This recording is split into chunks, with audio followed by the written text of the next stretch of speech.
ভারত বাংলাদেশ সীমান্তে রমরমিয়ে চলছে জাল আধার কার্ড তৈরির কারবার। মালদার বৈষ্ণবনগর থেকে দুজনকে গ্রেফতার করেছে পুলিশ। উদ্ধার হয়েছে ৭০টি জাল আধার কার্ড এবং বেশ কিছু নথি। আমাদের প্রতিনিধি করুণাময় সিংহ রয়েছেন আমাদের সঙ্গে টেলিফোন লাইনে। করুণাময়, কতদিন ধরে কিভাবে এই চক্র চলতো?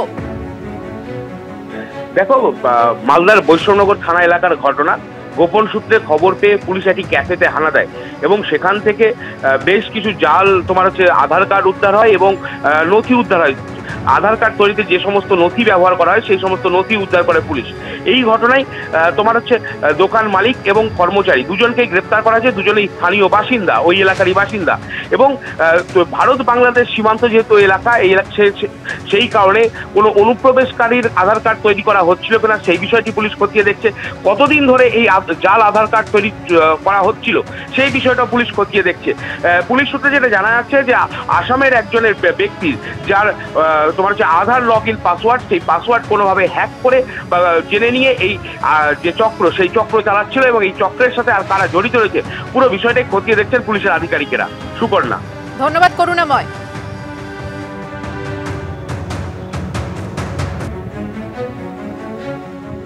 শুধু নাম বদলই নয়, বাংলাদেশ থেকে এপারে এসে ভোল বদলে ফেলেছিলেন দত্তপুকুর থেকে ধৃত অনুপ্রবেশকারী নুরুল ইসলাম।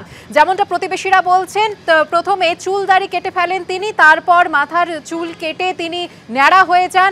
এমনকি শুরুর দিকে নিয়মিত নামাজও পড়তেন, কিন্তু বছর কানেক ধরে তিনি সবকিছুই বন্ধ করে দেন।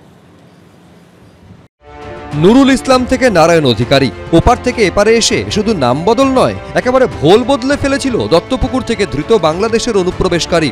এই হলো বাংলাদেশের মুসাপুরের বাসিন্দা নুরুল ইসলাম। কিন্তু এপারে এসে নুরুল থেকে নারায়ণ হতেই চুল কেটে ন্যাড়া হয়ে গেছিলেন তিনি, কেটে ফেলেছিলেন গোঁফদাড়িও।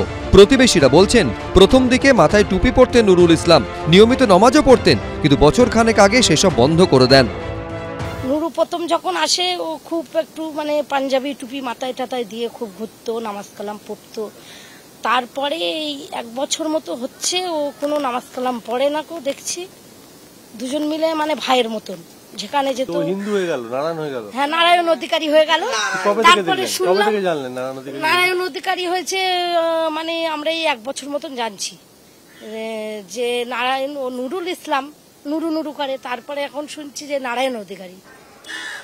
কি করে হলো সেটা কে জানে, মুসলিম থেকে হিন্দু হয়ে গেল। সামনে এসেছে আরো বিস্ফোরক তথ্য। পুলিশ সূত্রে দাবি, ধৃত 2 বাংলাদেশের অনুপ্রবেশকারী শেখ রফিকুল ইসলাম ও নুরুল ইসলামের জাল নথি তৈরি করে দিয়েছিলেন বারাসাত থেকে ধৃত নিজেকে মুহুরি বলে পরিচয় দেওয়া সমীর দাস।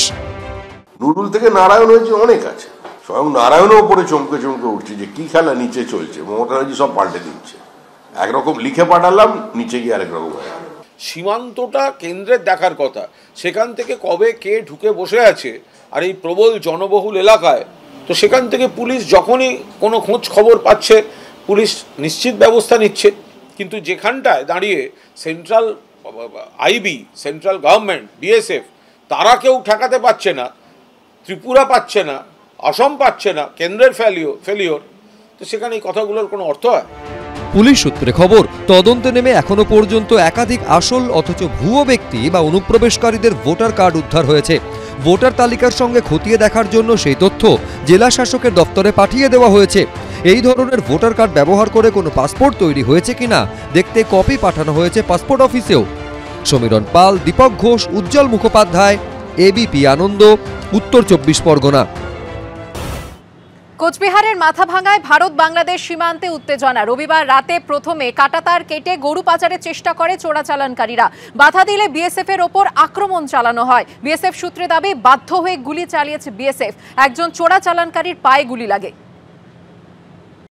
মালদার কালিয়াচকে নওদা সীমান্তের পর এবার কোচবিহারের গোপালপুর সীমান্ত। ভারত বাংলাদেশ সীমান্তে ফের চোরাচালানকারীদের দৌরাত্ম্য। বাংলাদেশি দুষ্কৃতীরা বিএসএফ জওয়ানদের ওপর হামলা চালানোয় পাল্টা গুলি চালালো বিএসএফও।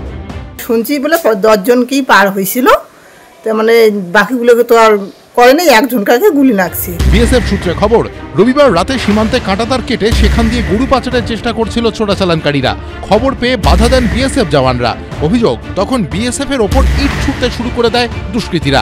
এরপরই গুলি চালাতে বাধ্য হয় বিএসএফ। এক চোরাচালানকারীর পায়ে গুলি লাগে। কেটে ওইদিকে ফাঁকা যে হবে, ওই ফাঁকার মধ্যে দিয়ে গরু নিয়ে যাবে। আসার পরে দেখে যে বেড়া কাটতেছে, তখন তো ওকে বিএসএফ নাকি বলছে যে যাও যাও যাও চলে যাও, কিন্তু তারা আবার বিএসএফকে উল্টো হুমকি দেখাচ্ছিল, তখন তো সরাসরি শুট করে দিয়েছিল। এই ঘটনায় মাথাভাঙা থানায় অভিযোগ দায়ের করেছে বিএসএফ। এদিন ঘটনাস্থলে যান মাথাভাঙা থানার আইসি। একদিন আগে একই ঘটনা ঘটেছে মালদার কালিয়াচক সীমান্তে। বাংলাদেশি দুষ্কৃতীদের ছত্রভঙ্গ করতে প্রথমে শূন্যে 2 রাউন্ড গুলি চালায় বিএসএফ। তাতেও কাজ না হওয়ায় চোরাচালানকারীদের লক্ষ্য করে 2 রাউন্ড গুলি চালানো হয়। ভারত সরকার কূটনৈতিক দিক থেকে একেবারে ব্যর্থ। ইন্দিরা গান্ধী যা পেরেছিলেন, বিশ্বগুরু নরেন্দ্র মোদী তার দল যতই চেল্লাক বিজেপি তা পাচ্ছে না। 2000 কিলোমিটারের ওপরে বাংলাদেশের সঙ্গে পশ্চিমবঙ্গের সীমানা এবং ভারতবর্ষের সীমানা 4000 কিলোমিটারের ওপরে। রাজ্যের আইন শৃঙ্খলাটা হচ্ছে রাজ্যের সাবজেক্ট, তারাও বা এখানে কি ব্যবস্থা গ্রহণ করছে? তো সার্বিকভাবে কোনো কোঅর্ডিনেশন নেই এবং সম্পূর্ণভাবে কেন্দ্রীয় সরকার ব্যর্থ। গত কয়েকদিন ধরে ভারত বাংলাদেশের একাধিক সীমান্তে কাঁটাতার দেওয়ার সময় তাতে বাধা দিয়েছে বিজিবি, যা নিয়ে অনেক জায়গায় সাময়িক উত্তেজনাও ছড়ায়। আর এবার সরাসরি সেই কাঁটাতার কাটার চেষ্টা করা হলো কোচবিহারে।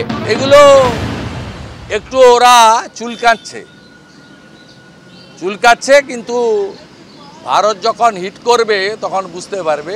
ভারত সাধারণত কোনো মশা মাছিকে হিট করে না। ভারতের কাছে এত উন্নত প্রযুক্তির ড্রোন আছে যেটা কলকাতা থেকেই ওখানে ভালো উত্তর দেওয়া যায়। এদিন দক্ষিণ দিনাজপুরের হিলি সীমান্ত পরিদর্শনে যান স্থানীয় বিজেপি বিধায়ক অশোক লাহিড়ী। স্থানীয় বাসিন্দাদের সঙ্গে কথা বলার পাশাপাশি বিএসএফের উত্তর আগ্রা ক্যাম্পেও যান বিজেপি বিধায়ক। শুভেন্দু ভট্টাচার্য, আশাবুল হোসেন ও মুন্না আগরওয়াল, এবিপি আনন্দ।